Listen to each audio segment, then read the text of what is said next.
नमस्कार दोस्तों, आप देख रहे हैं करंट न्यूज़ में के साथ धमदर्शी बुधवार ताजपुर पहाड़ी पर मौजूद है। यहाँ पे एक कैडर दिया गया है लोगों को ये समझाने के लिए कि कौन सा धर्म किस तरफ जा रहा है। और अभी जो आप देख रहे होंगे आज की राजनीतिक दौर में कि सभी हिंदूवादी ताकतें एकत्रित हो रही हैं और हावी हो रही हैं। हमारे साथ मौजूद है जय भीम प्रकाश जी।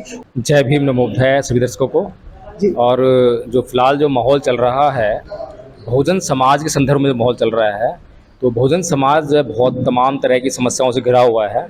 सामाजिक समस्याएं उसकी हैं, आर्थिक समस्या है, धार्मिक समस्या तो उसकी बनी हुई है। तो तमाम समस्याओं का जो वो एकमात्र जो सॉल्यूशन देख रहा है वो राजनीति में दिख रहा है, इसीलिए राजनीति ज़्यादा तवज्जो दे रहा है। जबकि जो बाबा साहेब का जो स्टेटमेंट था कि राजनीतिक सत्ता ही सभी समस्याओं की चाबी है, मूल है, तो उसी स्टेटमेंट को जो है लेकर वो आगे चल रहा है और उसके अलावा सब कुछ भूल रहा है।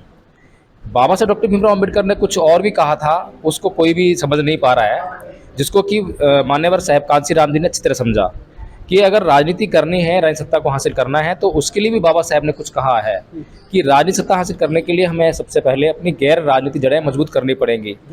अगर हमारी जो है गैर राजनीतिक जड़ें मजबूत नहीं होंगी तो हम राजनीतिक सत्ता कभी हासिल नहीं कर सकेंगे, या हमने हासिल ये कारण कर भी ली तो ज़्यादा स्थायी नहीं रह पाएगी।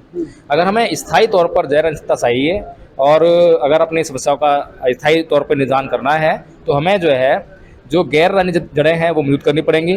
और गैर राजनीतिक जड़ें जो हैं वो हैं सामाजिक और धार्मिक आंदोलनों में। तो मान्यवर कांशीराम जी ने इस बात को अच्छी तरह समझा और समझने के बाद जो है एक अभियान चलाया कि धार्मिक माहौल नहीं था धार्मिक आंदोलन का, तो उन्होंने सामाजिक आंदोलन चलाया और धार्मिक आंदोलन की पृष्ठभूमि वहाँ पर तैयार की। अगर साहब मान्यवर कांशीराम जी को कुछ समय और मिला होता तो निसंदेह जो है इस देश में आपको एक बड़ा सामाजिक आंदोलन के बाद जो है एक धार्मिक आंदोलन भी देखने को मिला होता। लेकिन ये दुर्भाग्य है बहुजन समाज का कि इससे पहले ही मान्यवर साहब कांशीराम जी हमारे बीच चले गए, जो कि धार्मिक आंदोलन में वह सामाजिक आंदोलन जो परिणत नहीं हो पाया। और उन धार्मिक और सामाजिक आंदोलनों के अभाव में आज जो है बहुजन समाज पका पकाया खा तो रहा है और मोटी मोटी सोच बना के चल रहा है, लेकिन अपनी गैर राजनीतिक जड़ों पर कहीं भी काम नहीं कर पा रहा है।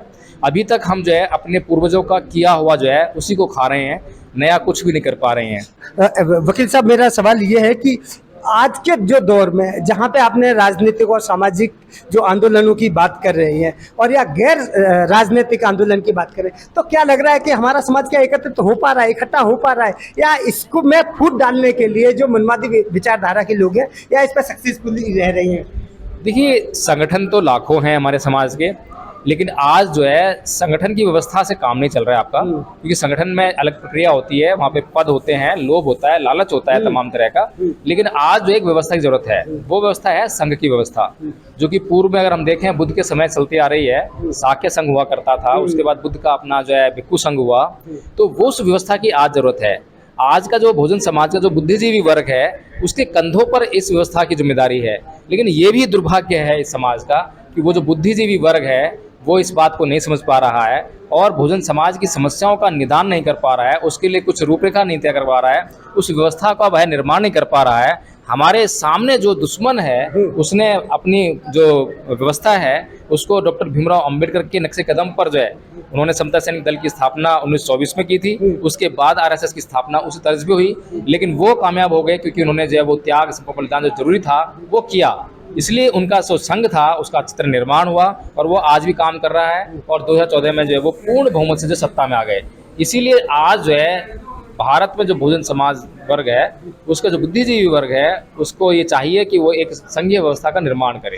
वकील साहब, मैं आपको रोकूंगा। और आज के दौर में जो हमारा बहुजन समाज के बुद्धिजीवी वर्ग हैं वो एक छोटे छोटे संगठन बना के, छोटे छोटे घटक बना के अपने आप का प्रचार प्रसार करने में लग गए हैं। वो समाज का भला करने की बजाय, वो समाज को आगे ले जाने की बजाय वो केवल अपने आप को बड़ा करने में लगे। तो क्या इससे क्या समाज आगे बढ़ पाएगा? आप क्या मानते हैं? देखिए, बहुत ही महत्वपूर्ण प्रश्न आपने किया है और बड़ी कॉमन सेंस वाली बात है कि जो व्यक्ति छोटे लक्ष्यों के पीछे भागता है वो बड़े लक्ष्यों को प्राप्त नहीं कर पाता, या यूं कहें कि बड़े लक्ष्यों को प्राप्त करने के लिए छोटे लक्ष्यों को, छोटी मंजिलों को साइड में छोड़ना पड़ता है, इग्नोर करना पड़ता है। लेकिन ये हमारा जो समाज है थोड़ा सा लोभ लालच ज़्यादा है और किसी को एमएलए बनना है, किसी को सांसद बनना है, लेकिन इस देश का प्रधानमंत्री किसी को बनाने की जिद नहीं है।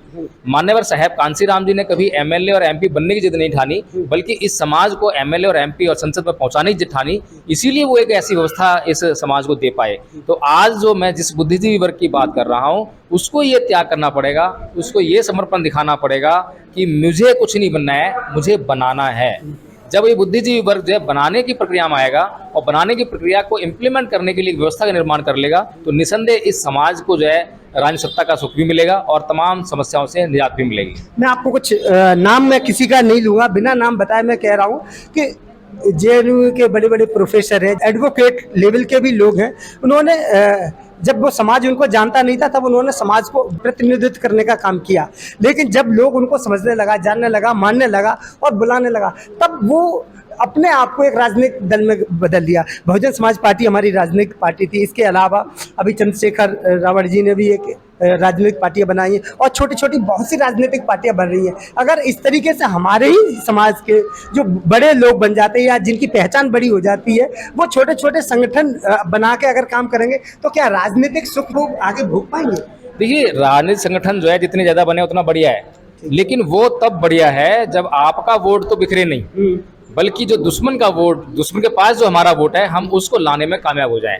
लेकिन आज समस्या ये है कि जो भी राजनीतिक दल बनाता है वो सबसे पहले जो है जो ऑलरेडी कैडराइज्ड हैं, जो ऑलरेडी समझ चुके हैं, उन्हीं के पास जो है वोट मांगने आता है, जबकि उन्हें चाहिए कि उसको छोड़ दे और जो हमारा समाज का वोट जो है जो किसी न किसी वजह से दूसरे खेमे में जा रखा है, उसको वहां से घर वापसी कराए और अपने पास ले आए। अगर आज जो है 14-15% वोट, 20% वोट जो है बीएसपी के पास है, तो उसको छोड़ दीजिए आप जो है। उसके अलावा जो वोट है हमारा तो 85% वोट है ना, आप 85% निकाल लगाइए। देखिए कहाँ पर एसटी समाज जो है वो हिंदुत्व के आधार पर, कहाँ पर ओबीसी समाज जो है हिंदुत्व के आधार पर बीजेपी में जा रहा है या अन्य किसी दल में जा रहा है, आप उसको फोकस कीजिए, आप उसके लिए समीकरण तैयार कीजिए। तो जितने भी दल बनेंगे कोई बुराई नहीं होगी। मनुवादियों के बहुत सारे संगठन बने हुए हैं, बहुत सारी राजनीतिक पार्टियां बनी हुई हैं, उन्हें प्रॉब्लम नहीं होती है। उन्हें इसीलिए प्रॉब्लम नहीं होती है कि वो जो वहाँ पे उनका जो अगर बीजेपी का वोट है तो आप उसको बढ़ता हुआ नहीं देखेंगे कभी भी जो है। अगर दिल्ली में अगर हम राजनीति देखें तो जब आम आदमी पार्टी सत्ता में आई तो वहाँ पे बीजेपी का वोट लेकर नहीं आई, वो बहुजन समाज पार्टी का और कांग्रेस का वोट लेकर आई थी। इसी तरह से अगर चंद्रशेखर रावत जी या कोई अन्य व्यक्ति जो है पार्टी बनाता है तो निसंदेह बनाइए पार्टी, लेकिन बहुजन समाज के वोट को बिखेर कर नहीं, बल्कि अपना एक वजूद इकट्ठा करके, अपना जो गैर राजनीतिक जड़ें हैं उसको वजूद करके, आपके पास पूरा एसटी समाज पड़ा है, ओबीसी समाज पड़ा है, उसको कैडराइज कीजिए, कुछ मेहनत कीजिए। मेहनत करने के बाद जो परिणाम आएंगे वो आपकी राजनीतिक सत्ता का सुख आपको देंगे। चलिए, आपने ये सारे राजनीतिक जो सवालों पे आपने जवाब दिया, लोग दर्शक समझ गए होंगे। अब आपने यहाँ पे आके जो लोगों को समझाने की कोशिश की, लोगों ने आपको सुना, कितना समझ पाए? यहाँ की जो महिलाएं कितना समझ पाई आपको क्या लग रहा है? देखिए, जब मैं बोल रहा था, नीलम जी बोल रही थी, तो मुझे दिखाई दे रहा था कि सभी लोग बड़े ध्यान सुन रहे हैं। हालांकि जो यहाँ का जो माहौल था बहुत ही उमस भरा था, बहुत गर्मी थी, लेकिन उसके बाद मैं ताज्जुब कर रहा था कि इतने मतलब इनके अंदर जिज्ञासा है यहाँ के लोगों में जो है, ये सुनना चाहते हैं, क्योंकि समस्याओं से घिरे हुए लोग हैं। जब समस्याएं होती हैं तो लोग जो है अपना समाधान चाहते हैं और वो किसी न किसी तरफ देखते हैं कि हाँ ये व्यक्ति जो है शायद हमारे को कुछ समस्या का निदान देने आया है। तो इसीलिए यहाँ के लोगों को मैं बहुत साधुवाद करूँगा कि उन्होंने न केवल हमें बुलाया बल्कि यहाँ बहुत अच्छी तरह से उन्होंने सुनने का भी काम किया और मुझे पूरी उम्मीद है कि जो सुना है उसको समझ में भी आया होगा और उसको जो है अपने जीवन में इम्प्लीमेंट करके जो है संगठित होने का कार्य करेंगे और संगठन के माध्यम से अपनी हर समस्या का समाधान करने का प्रयास करेंगे। ये थे हमारे साथ जय भीम प्रकाश जी, जिन्होंने अपनी बात रखी। चैनल के माध्यम से अगर इनकी बात को सुन के अगर सजग और सतर्क हो जाते हैं और हमारा समाज जागरूक हो जाएगा और अपने हक और अधिकार के लिए लड़ने का प्रयास करेगा। नमस्कार। NCR करंट न्यूज़ को सब्सक्राइब करें और नोटिफिकेशन सबसे पहले पाने के लिए दबाएं बेल आइकॉन।